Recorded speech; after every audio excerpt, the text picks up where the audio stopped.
ಎಂಬ ಊರಲ್ಲಿ ಬಡ ಜನರು ವಾಸಿಸ್ತಾ ಇದ್ರು. ಆ ಊರಿನ ಪರಿಸ್ಥಿತಿ ಹೇಗಿತ್ತು ಅಂದ್ರೆ ಪ್ರತಿಯೊಂದು ಮನೆಯಲ್ಲಿ ಒಬ್ಬ ವ್ಯಕ್ತಿ ತಮ್ಮ ಜೀವನವನ್ನು ಸಾಗಿಸಲು ಕೆಲಸ ಮಾಡಲೇಬೇಕಾಗಿತ್ತು. ಕೆಲವರು ಗದ್ದೆ ಕೆಲಸ ಮಾಡಿದ್ರೆ ಕೆಲವರು ಪಶು ಪಕ್ಷಿಗಳನ್ನ ನೋಡ್ಕೊಳ್ಳೋದು. ಅದೇ ಊರಲ್ಲಿ ದೀನ್ ಲಾಲ್ ಅವರ ಕುಟುಂಬ ಇತ್ತು. ಅವರ ಮನೆ ಪರಿಸ್ಥಿತಿ ಕೂಡ ಹಾಗೇ ಇತ್ತು. ಇವತ್ತು ಆರೋಗ್ಯ ಯಾಕೋ ಸರಿ ಇಲ್ಲ ಅಂತ ಅನ್ಸ್ತಾ ಇದೆ. ನನಗನ್ಸುತ್ತೆ ಇವತ್ತು ಕೆಲ್ಸಕ್ಕೆ ಹೋದ್ರೆ ಕಷ್ಟ ಆಗ್ಬೋದು. ದೀನ್ ಲಾಲ್ ಹೆಂಡತಿ ದಾಮಿಣಿ ಅವನ ಹತ್ರ ಬಂದು ಹೇಳ್ತಾಳೆ, ನೀವಿವತ್ತು ಕೆಲ್ಸಕ್ಕೆ ಹೋಗ್ಲಿಲ್ಲ ಅಂದ್ರೆ ನಾವು ದಿನಾ ಪೂರ್ತಿ ಉಪವಾಸ ಇರ್ಬೇಕಾಗುತ್ತೆ. ಮತ್ತೆ ನಿಮಗೆ ಹುಷಾರ್ ಕೂಡ ಇಲ್ಲ. ಈ ಪರಿಸ್ಥಿತಿಯಲ್ಲಿ ಉಪವಾಸ ಇರೋದು ಒಳ್ಳೇದಲ್ಲ. ಅಲ್ಲ, ನಾನ್ ಏನ್ ತಾನೇ ಮಾಡ್ಲಿ ಹೇಳು? ನನ್ನ ಶರೀರ ನನಗೆ ಸಹಾಯ ಮಾಡ್ತಾ ಇಲ್ಲ. ಹೀಗಿದ್ದಾಗ ನಾನು ಅಲ್ಲಿಗೆ ಹೋಗಿ ಏನ್ ಮಾಡ್ಲಿ ಹೇಳು? ಯಜಮಾನ್ರು ನನ್ನ ಈ ಪರಿಸ್ಥಿತಿಯಲ್ಲಿ ನೋಡಿದಾಗ ಅವರೇ ನನ್ನ ಸ್ವತಃ ಮನೆಗೆ ವಾಪಸ್ ಕಳಿಸ್ಬಿಡ್ತಾರೆ. ನಾನ್ ಎಷ್ಟೆಲ್ಲ ಕೆಲಸ ಮಾಡ್ತೀನೋ ಅದ್ರ ಬದಲಿಗೆ ಅವರು ದುಡ್ಡು ಕೊಡಲ್ಲ, ಊಟನೂ ಕೊಡಲ್ಲ. ಮತ್ತೆ ನಾನ್ ಕೆಲ್ಸಕ್ಕೆ ಹೋಗ್ಬೇಕಾ ನಿಮ್ಮನ್ನ ಉಪವಾಸ ಇಟ್ಟು? ಮತ್ತೇನ್ ತಾನೇ ಮಾಡೋದು? ನೀನು ನಂತರನೇ ಮನೇಲಿ ಕೂತ್ಕೊಂಡ್ರೆ ನಿನ್ನ ಹೊಟ್ಟೆ ತಾನೇ ಹೇಗ್ ತುಂಬುತ್ತೆ? ಅಲ್ಲಿಗೆ ಹೋದ್ರೆ ನಿನಗೆ ಕೊನೆ ಪಕ್ಷ ಊಟ ಆದ್ರೂ ಸಿಗುತ್ತೆ. ನನ್ ಬಗ್ಗೆ ಯೋಚನೆ ಮಾಡ್ಬೇಡ. ನಾನಿವತ್ತು ಉಪವಾಸ ಮಾಡ್ತಾ ಇದ್ದೀನಿ ಅಂತ ನೀನ್ ಸುಮ್ನೆ ಅನ್ಕೋ, ಆಯ್ತಾ? ಸರಿ, ಸಂಜೆ ನಾನ್ ಬೇಗ ಬರೋದಕ್ಕೆ ಪ್ರಯತ್ನ ಪಡ್ತೀನಿ. ಇಷ್ಟ ಹೇಳಿ ದಾಮಿನಿ ಕೆಲಸ ಮಾಡೋದಕ್ಕೆ ಹೋಗ್ತಾಳೆ. ದೀನ್ ಲಾಲ್ ಮನೆಯಲ್ಲಿ ಮಂಚದ ಮೇಲೆ ಮಲ್ಕೊಂಡು ವಿಶ್ರಾಂತಿ ತಗೊಳ್ತಾನೆ. ಅದೇ ಸಮಯದಲ್ಲಿ ಒಬ್ಬ ಸಾಧು ಊರಲ್ಲಿ ಭಿಕ್ಷೆ ಬೇಡೋದಕ್ಕೆ ಬರ್ತಾನೆ. ಮತ್ತೆ ಮನೆ ಮನೆಗೆ ಹೋಗಿ ಭಿಕ್ಷೆ ಬೇಡ್ತಾ ಇರ್ತಾನೆ. ಭಿಕ್ಷಾಂದೇಹಿ, ಭಿಕ್ಷಾಂದೇಹಿ. ಸಾಧು ಪದೇ ಪದೇ ಕೂಗೋದನ್ನ ನೋಡಿ ವಯಸ್ಸಾದ ಹೆಂಗಸು ಮನೆಯಿಂದ ಆಚೆ ಬರ್ತಾಳೆ. ನೋಡಿ ಸ್ವಾಮಿಗಳೇ, ನನ್ ಮಗ ಮತ್ತೆ ಸೊಸೆ ಆಚೆ ಕೆಲ್ಸಕ್ಕೆ ಹೋಗಿದ್ದಾರೆ. ನಾನು ಒಬ್ಳೆ ಮನೇಲಿದ್ದೀನಿ. ನಾನೇನಾದ್ರೂ ನಿನಗ್ ಭಿಕ್ಷೆ ಕೊಟ್ರೆ ನನ್ ಸೊಸೆಗೆ ಎಲ್ಲಾನು ಗೊತ್ತಾಗುತ್ತೆ. ಯಾಕಂದ್ರೆ ಮನೆಯಲ್ಲಿ ಅಕ್ಕಿ ಒಂದ್ ಮುಟ್ಕೆ ಅಷ್ಟೇ ಇರೋದು. ಅವಳು ನನ್ನನ್ನ ಸುಮ್ನೆ ಬಿಡಲ್ಲ.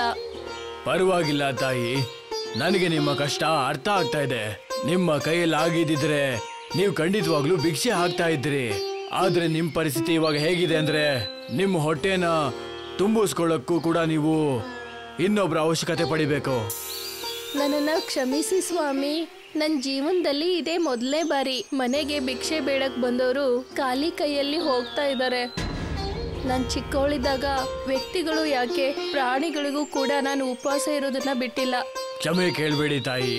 ನಾನು ಏನ್ ಅನ್ಕೊಂಡು ಇಲ್ಲಿಂದ ಹೋಗ್ತೀನಿ ಅಂದ್ರೆ ನನಗೆ ನಿಮ್ಮ ಕೈಯಿಂದ ದಕ್ಷಿಣೆ ಸಿಕ್ಕಿದೆ ಅಂತ. ನಿಮ್ಮ ಒಳ್ಳೆಯ ಮನಸ್ಸು ನನಗೇನ್ ಹೇಳ್ತಾ ಇದೆ ಅಂದ್ರೆ ನಿಮ್ಮ ಕೈಯಾರೆ ನಾನು ಏನು ತಗೋಬಾರ್ದು, ಅದು ಸರಿಯಾಗೋದಿಲ್ಲ. ನೀವು ಆರೋಗ್ಯವಂತರಾಗಿರಿ. ಸಾಧುಗಳು ಆ ವಯಸ್ಸಾದ ಹೆಂಗಸಿಗೆ ಆಶೀರ್ವಾದ ಕೊಟ್ಟು ಅಲ್ಲಿಂದ ಹೊರಡ್ತಾರೆ. ಇದೇ ತರ ಸಾಧು ಅವರು ಇನ್ನೊಂದ್ ಮನೆಗೆ ಹೋಗ್ತಾರೆ. ಆದ್ರೆ ಅವ್ರಿಗೆ ಎಲ್ಲೂ ಕೂಡ ಭಿಕ್ಷೆಯ ನೆಪದಲ್ಲಿ ಒಂದು ಅಕ್ಕಿ ಕಾಳು ಸಿಗಲ್ಲ. ಸಂಜೆ ಆಗ ಹೋಗಿತ್ತು. ಹಾಗಾಗಿ ದಾಮಿನಿ ಕೆಲಸ ಮುಗಿಸ್ಕೊಂಡು ಮನೆಗೆ ವಾಪಸ್ ಬರ್ತಾಳೆ. ಅವಳ ಗಂಡ ಮಂಚದ ಮೇಲೆ ವಿಶ್ರಾಂತಿ ತಗೊಳ್ತಾ ಇದ್ದ. ಈಗ ನಿಮ್ಮ ಆರೋಗ್ಯ ಹೇಗಿದೆ? ಆರೋಗ್ಯ ಏನೋ ಸ್ವಲ್ಪ ಪರವಾಗಿಲ್ಲ, ಆದ್ರೆ ತುಂಬಾ ಹಸಿವು ಆಗ್ತಾ ಇದೆ ಕಣೆ. ನೀವ್ ಇಲ್ಲೇ ಸ್ವಲ್ಪ ಹೊತ್ತು ಮಲ್ಕೊಂಡಿರಿ, ನಾನ್ ನಿಮ್ಗೆ ಏನಾದ್ರೂ ತಿನ್ನೋಕ್ ಮಾಡ್ಕೊಂಡ್ ಬರ್ತೀನಿ. ದಾಮಿನಿ ತನ್ನ ಗಂಡನ್ಗೆ ಅಡ್ಗೆ ಮಾಡಕ್ಕೆ ಅಂತ ಅಡ್ಗೆ ಮನೆಗೆ ಹೋಗ್ತಾಳೆ. ಸ್ವಲ್ಪ ಹೊತ್ತಾದ್ಮೇಲೆ ಅವಳು ಅಡ್ಗೆ ಮಾಡ್ಕೊಂಡು ಗಂಡನ್ಗೆ ಊಟ ತಗೊಂಡ್ ಬರ್ತಾಳೆ. ರೀ, ಎದ್ದೇಳಿ, ಕೈಕಾಲ್ ಮುಖ ತೊಳ್ಕೊಳ್ಳಿ, ಊಟ ಮಾಡಿ. ದೀನ್ ಲಾಲ್ ಮಂಚದ ಮೇಲಿಂದ ಎದ್ದು ಕೈಕಾಲ್ ತೊಳೆಯೋಕ್ಕೆ ಹೋಗ್ತಾನೆ. ಅದಾದ್ಮೇಲೆ ದೀನ್ ಲಾಲ್ ಊಟ ಮಾಡೋಕೆ ಅಂತ ಕೂತ್ಕೊಂಡಾಗ ಆಗ ಅವ್ರ ಮನೆ ಮುಂದೆ ಅದೇ ಸಾಧು ಬರ್ತಾನೆ. ಭಿಕ್ಷಾಂದೇಹಿ, ಯಾರಾದ್ರೂ ಮನೇಲಿ ಇದ್ದೀರಾ? ಈ ಹಸ್ಕೊಂಡಿರೋ ಸಾಧುವಿನ ಮಾತ್ ಕೇಳಿಸ್ತಾ ಇದ್ಯಾ? ಸಾಧು ಧ್ವನಿ ಕೇಳಿ ದೀನ್ ಲಾಲ್ ಎದ್ದೇಳ್ತಾನೆ. ಮನೆ ಬಾಗ್ಲ ಹತ್ರ ಬರ್ತಾನೆ. ಆದ್ರೆ ಅವನ್ ಹೆಂಡತಿ ದಾಮಿನಿ ಅವನನ್ನ ನಿಲ್ಲಿಸ್ತಾಳೆ. ಮನೆಯಲ್ಲಿ ಸ್ವಲ್ಪನೇ ಅಕ್ಕಿ ಇತ್ತು, ಅದನ್ನೇ ನಾನ್ ನಿಮ್ಗೆ ಅಡಿಗೆ ಮಾಡಿ ಬಡಿಸಿದ್ದು. ನಮ್ ಹತ್ರ ಏನೂ ಇಲ್ಲ. ನಾವ್ ಸಾಧುಗಳಿಗೆ ಏನ್ ಭಿಕ್ಷೆ ಹಾಕೋದು? ನಮ್ಮ ಕೈಯಲ್ಲಿ ಏನಾಗುತ್ತೋ ಅದನ್ನ ಕೊಡೋಣ, ಆದ್ರೆ ನಮ್ಮ ಮನೆಯಿಂದ ಸಾಧುಗಳನ್ನ ಬರಿಗೈಯಲ್ಲಿ ಕಳಿಸಬಾರ್ದು. ದೀನ್ ಲಾಲ್ ಮನೆಯಿಂದ ಆಚೆ ಹೋಗ್ತಾನೆ. ಒಳಗಡೆ ಬನ್ನಿ ಸಾಧುಗಳೇ. ದೀನ್ ಲಾಲ್ ಸಾಧುಗಳನ್ನ ಮನೆ ಒಳಗಡೆ ಕರ್ಕೊಂಡ್ ಬರ್ತಾನೆ. ಸಾಧುಗಳನ್ನ ಅವನ್ ಎಲ್ ಕುತ್ಕೊಂಡಿದ್ನೋ ಅಲ್ಲಿ ಕೂರಿಸ್ತಾನೆ. ನಿಮ್ಗೆ ಹಸುವಾಗಿದೆ ಅನ್ಸುತ್ತೆ, ಊಟವನ್ನ ಸ್ವೀಕರಿಸಿ. ಓ ಸಾಧುಗಳೇ, ಈ ಊರಿನಲ್ಲಿ ನೀನು ಮೊದಲನೇ ವ್ಯಕ್ತಿ. ನಾನ್ ಏನು ಕೇಳ್ದೇನೆ ನನಗೆ ಊಟ ಹಾಕ್ತಾ ಇದೀಯಾ. ಆದ್ರೆ ನಿನ್ನ ನೋಡಿದ್ರೆ ನನ್ಗೆ ಅನ್ನಿಸ್ತಾ ಇದೆ ನೀನು ಕೂಡ ಹಸ್ಕೊಂಡಿದ್ಯಾ ಅಂತ. ಇಲ್ಲ ಸಾಧು ಮಹಾರಾಜ್ರೆ, ನಾನು ಈಗ ತಾನೇ ಊಟ ಮಾಡಿದ್ದು. ನೀವು ನನ್ ಬಗ್ಗೆ ಚಿಂತೆ ಮಾಡಬೇಡಿ. ದೀನ್ ಲಾಲ್ ಲಾಲ್ ಪರಿಸ್ಥಿತಿ ನೋಡಿ ಸಾಧುಗೆ ಅರ್ಥ ಆಗುತ್ತೆ ಅವನು ಸುಳ್ಳು ಹೇಳ್ತಾ ಇದ್ದಾನೆ ಅಂತ. ಯಾಕಂದ್ರೆ ಸಾಧುಗೆ ಹೊಟ್ಟೆ ತುಂಬಾ ಊಟ ಕೊಡ್ಬೇಕು ಅಂತ. ಮತ್ತೆ ಹೇಳ್ತಾನೆ, ಈ ಸೇವಾ ಭಕ್ತಿಯಿಂದ ನಿಮ್ಗೆ ಒಳ್ಳೇದೇ ಆಗುತ್ತೆ. ಊಟ ಆದ ನಂತರ ಸಾಧುಗಳಿಗೆ ದೀನ್ ಲಾಲ್ ಅವರು ವಿಶ್ರಾಂತಿ ಮಾಡೋಕ್ಕೆ ಅಂತ ಮಂಚ ಕೊಡ್ತಾನೆ. ಮತ್ತೆ ಅವನು ನೆಲದ ಮೇಲೆ ಮಲ್ಕೊಳ್ತಾನೆ. ಬೆಳಿಗ್ಗೆ ಆದ್ಮೇಲೆ ಸಾಧುಗಳು ಏನು ಹೇಳ್ದೆ ಅಲ್ಲಿಂದ ಹೊರಡ್ತಾರೆ. ಆಗ ದೀನ್ ಲಾಲ್ಗೆ ಎಚ್ಚರ ಆಗುತ್ತೆ. ಅವನು ಸಾಧು ಹತ್ರ ಹೋಗ್ತಾನೆ. ಸಾಧು ಅವರು ಮನೆ ಮುಂದೆನೆ ಇರ್ತಾರೆ. ಹೇ ಸಾಧು ಮಹಾರಾಜ್ರೆ, ನೀವು ನಮ್ಗೆ ಆಶೀರ್ವಾದ ಮಾಡ್ದೇನೆ ಮನೆಯಿಂದ ಹೋಗ್ತಾ ಇದ್ದೀರಾ. ನಾನ್ ನಿನಗೆ ಆಶೀರ್ವಾದ ರೂಪದಲ್ಲಿ ಒಂದು ವಸ್ತುವನ್ನ ಕೊಟ್ಟಿದ್ದೀನಿ. ಅದು ನಿಮ್ಮ ಈ ಬಡತನವನ್ನ ಶಾಶ್ವತವಾಗಿ ದೂರ ಮಾಡುತ್ತೆ. ಇಷ್ಟ ಹೇಳಿ ಸಾಧುಗಳು ಅಲ್ಲಿಂದ ಹೊರಡ್ತಾರೆ.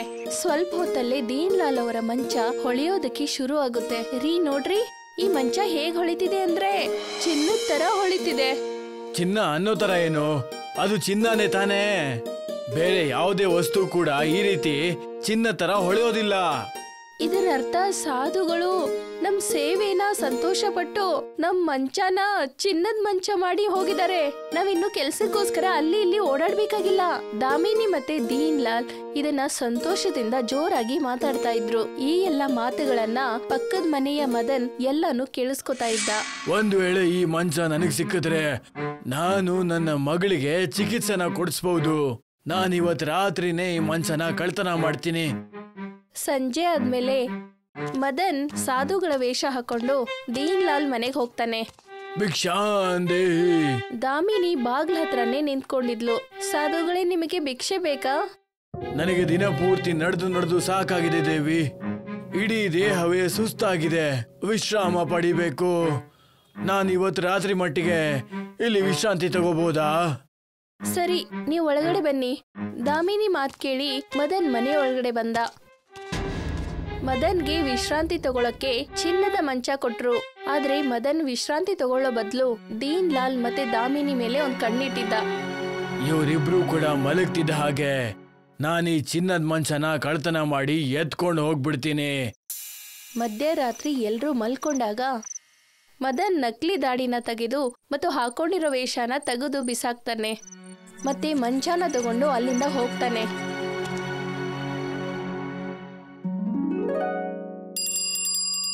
ಬೆಳಿಗ್ಗೆ ಆದ್ಮೇಲೆ ದಾಮಿನಿ ಮತ್ತೆ ದೀನ್ ಲಾಲ್ಗೆ ತುಂಬಾನೇ ಆಶ್ಚರ್ಯ ಆಗುತ್ತೆ. ಇಲ್ ನೋಡಿ, ಸಾಧುಗಳ ವೇಷ ಮತ್ತೆ ದಾಡಿ. ಅವನ್ ಯಾರೋ ಮೋಸಗಾರ ಅನ್ಸುತ್ತೆ. ನಮ್ ಚಿನ್ನದ ಮಂಚನ ತಗೊಂಡು ಹೋದ. ದಾಮಿನಿ ಮತ್ತೆ ದೀನ್ ಲಾಲ್ ಚಿನ್ನದ ಮಂಚನ ಹುಡುಕೋಕೆ ಹೋಗ್ತಾರೆ. ಇಲ್ಲಿ ಮದನ್ ಆ ಚಿನ್ನದ ಮಂಚನ ತಗೊಂಡು ಹೋಗ್ತಿರುವಾಗ ತನ್ನಿಂತಾನೆ ಆ ಮಂಚ ಕೆಳಗ್ ಬೀಳುತ್ತೆ. ಅವ್ನ್ ನೋಡ್ದಾಗ ಅವನ್ ಕೈ ಚಿನ್ನದಾಗಿರುತ್ತೆ. ಇದೇನಾಗೋಯ್ತು? ನನ್ನ ಎರಡು ಕೈಗಳು ಯಾವ ಕೆಲ್ಸ ಮಾಡ್ತಾ ಇಲ್ಲ. ಅಲ್ಲಿ ನಡೀತಿರೋ ದೃಶ್ಯ ಬರ್ತಿರೋ ಸಾಧು ಕಣ್ಗೆ ಬೀಳುತ್ತೆ. ಅವರು ಅದ್ರ ಹತ್ರ ಬರ್ತಾರೆ. ನೀನ್ ಈ ಮಂಚನ ಕಳ್ತನ ಮಾಡಿ ತಪ್ಪು ಮಾಡಿದ್ಯಾ. ನಾನಿದ್ನ ಅವರ ಸೇವೆ ಭಕ್ತಿಯಿಂದ ಪ್ರಸನ್ನಗೊಂಡು ಫಲದ ರೀತಿಯಲ್ಲಿ ಅವ್ರಿಗೆ ಕೊಟ್ಟಿದ್ದೆ. ಈಗ ನೀನ್ ಮಾಡಿರುವಂತ ತಪ್ಪಿಗೆ ಶಿಕ್ಷೆ ಅನುಭವಿಸ್ಬೇಕು. ಮಂಚನ ಹುಡುಕ್ತಾ ದೀನ್ ಲಾಲ್ ಮತ್ತೆ ಅವನ್ ಹೆಂಡತಿ ದಾಮಿನಿ ಅಲ್ಲಿಗೆ ಬರ್ತಾರೆ. ಮದನ್ ಅಣ್ಣ, ನೀವ್ ಈ ತರ ಕೆಲಸ ಮಾಡ್ತೀರಿ ಅಂತ ನಮಗ್ ನಂಬಕ್ಕೆ ಆಗ್ತಿಲ್ಲ. ನನ್ ಬಗ್ಗೆ ತಪ್ಪು ತಿಳ್ಕೊಬೇಡಿ ತಂಗಿ. ಇದನ್ನೆಲ್ಲ ನಾನು ಮಾಡಿದ್ದು ನನ್ನ ಮಗಳ ಚಿಕಿತ್ಸೆಗೋಸ್ಕರ. ನಿನಗಂತೂ ಗೊತ್ತೇ ಇದೆ ಅವಳ ಪರಿಸ್ಥಿತಿ ಈಗ ಏನಾಗಿದೆ ಅಂತ. ದಾಮಿನಿ ಸಾಧುಗಳಿಗೆ ಒಂದ್ ಮಾತು ಹೇಳ್ತಾಳೆ. ಸಾಧುಗಳೇ, ನೀವು ಇವ್ರ ತಪ್ಪನ್ನ ಕ್ಷಮಿಸ್ಬಿಡಿ. ಮತ್ತೆ ಇವ್ರ ಕೈಯನ್ನ ಮೊದ್ಲಿನ ತರ ಮಾಡ್ಬಿಡಿ ದಯವಿಟ್ಟು. ಯಾವುದೇ ವ್ಯಕ್ತಿಗಾದ್ರೂ ಇನ್ನೊಬ್ಬರ ವಸ್ತುವಿನ ಮೇಲೆ ದುರಾಸೆ ಬಂದ್ರೆ ಅದು ತಪ್ಪು. ಮತ್ತೆ ತಪ್ಪು ಮಾಡಿದವರು ಶಿಕ್ಷೆನ ಅನುಭವಿಸ್ಲೇಬೇಕು. ಸಾಧುಗಳೇ, ನನಗ್ ಗೊತ್ತು ಮನುಷ್ಯ ತಪ್ಪು ಮಾಡಲ್ಲ. ಅವನ್ ಸಮಯ ಮತ್ತೆ ಪರಿಸ್ಥಿತಿ ಈ ತಪ್ಪನ್ನ ಮಾಡಿಸುತ್ತೆ. ಮದನ್ ಅಣ್ಣನ್ ಮಗಳು ಹುಷಾರಿರ್ಲಿಲ್ಲ ಅಂದ್ರೆ ಅವ್ರ ಈ ಕೆಲ್ಸ ಮಾಡ್ತಾ ಇರ್ಲಿಲ್ಲ. ದಾಮಿನಿ ಇಷ್ಟೊಂದು ಬೇಡ್ಕೊಂಡ್ಮೇಲೆ ಸಾಧು ಮದನ್ ಕೈಯನ್ನ ಮೊದ್ಲಿನ ತರ ಬದಲಾವಣೆ ಮಾಡ್ತಾರೆ. ಮತ್ತೆ ದೀನ್ ಲಾಲ್ ಆ ಮಂಚನ ಕೈಯಲ್ಲಿ ಹಿಡ್ಕೊಳ್ತಾನೆ. ಅಲ್ಲಿಂದ ಮಾರ್ಕೆಟ್ಗೆ ಹೋಗ್ತಾನೆ. ನೀವ್ ಈ ಮಂಚನ ಎಲ್ ತಗೊಂಡ್ ಹೋಗ್ತಾ ಇದ್ದೀರಾ? ನಾನಿದ್ದ ಯಾವ್ದಾದ್ರು ವ್ಯಾಪಾರಿಗೆ ಮಾರ್ತೀನಿ. ಒಂದ್ ವೇಳೆ ಇದು ಮನೇಲೇ ಇದ್ರೆ ಯಾರಾದ್ರೂ ಕಳ್ಳ ಮತ್ತೆ ಇದನ್ನ ಕಳ್ತನ ಮಾಡಕ್ಕೆ ಬಂದೇ ಬರ್ತಾನೆ. ನಾವಿದ್ನ ಮಾರ್ಬಿಟ್ಟು ಬರೋ ದುಡ್ಡಿಂದ ಇಡೀ ಊರಿನ ಬಡತನನ ದೂರ ಮಾಡೋಣ. ದೀನ್ ಲಾಲ್ ಆ ಚಿನ್ನದ ಮಂಚನ ಮಾರಿ ಬಂದಿರೋ ದುಡ್ಡನ್ನ ಊರಿನ ಆರ್ಥಿಕ ಪರಿಸ್ಥಿತಿಯನ್ನು ಬದಲಾವಣೆ ಮಾಡ್ತಾನೆ.